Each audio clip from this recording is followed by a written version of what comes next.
the evidence for determinism is extremely high. Many mathematicians who are not believers are deterministic. Like they really believe that the world is completely determined, and that when you look at all the variables, whatever happens could not have, and nothing else could have happened when you take in all the variables.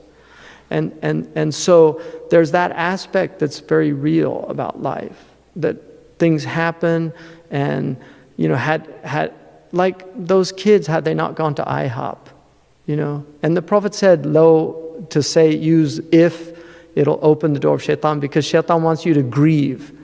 But I'm using this as an example. Had those kids had the food inside the masjid, you could think of a million things that could have been different. But when you actually look at the situation, everything came together to create this horrific, perfect storm. Like that person was just right there at that time when those kids were there. And may Allah give them ease and facilitation. Nabra and her family, may Allah give her paradise. She was at the masjid, mashallah, and doing night prayers. But this is one of the things that makes it very difficult for people to understand. Now that man who did that, we believe he was a moral agent. Right? He was a moral agent. And so he's responsible for his actions, and that he killed her, and that he did it. So, but God allows, the free will bargain is that God allows these things to happen. Now, one of the things about God is He can bring good out of evil. And so things do happen, and it's very difficult for us to accept it. But there's two views of the world. And in fact, Fakhruddin al-Razi has an incredible taxonomy of people.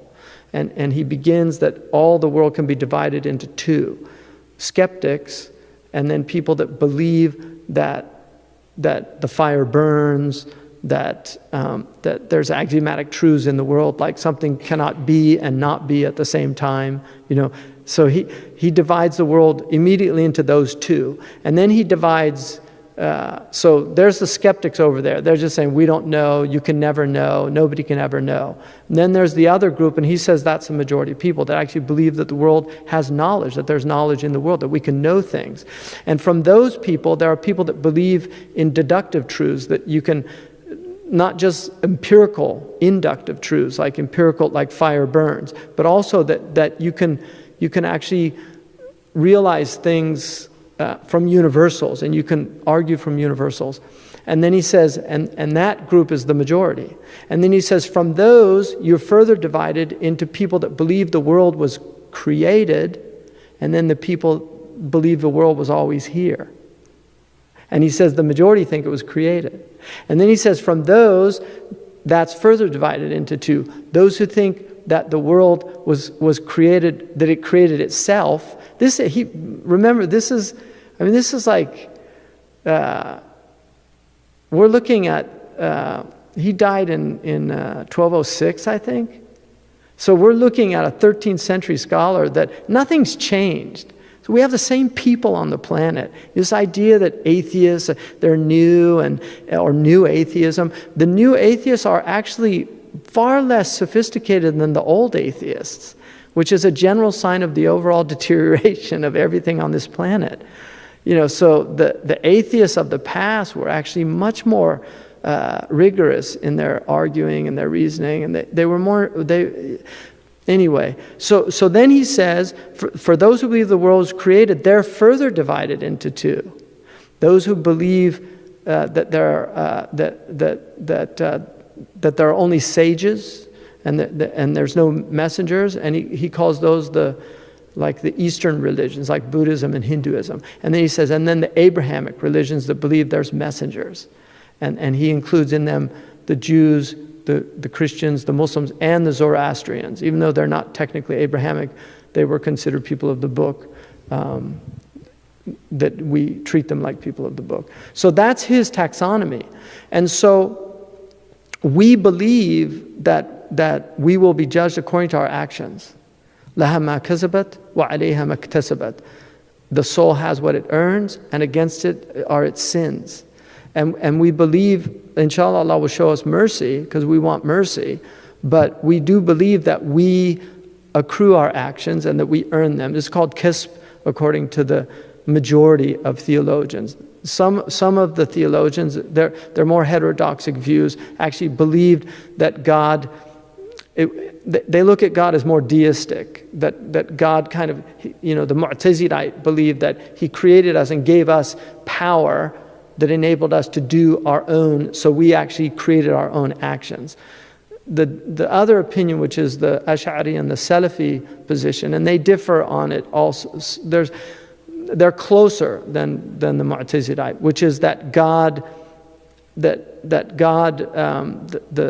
Ash'aris believe that when it says وَمَا تَشَاءُونَ إِلَّا أَن يَشَاءَ اللَّهُ, you don't will except Allah wills, that this is what the coming together of the two wills, that nothing can happen that Allah doesn't allow it to happen.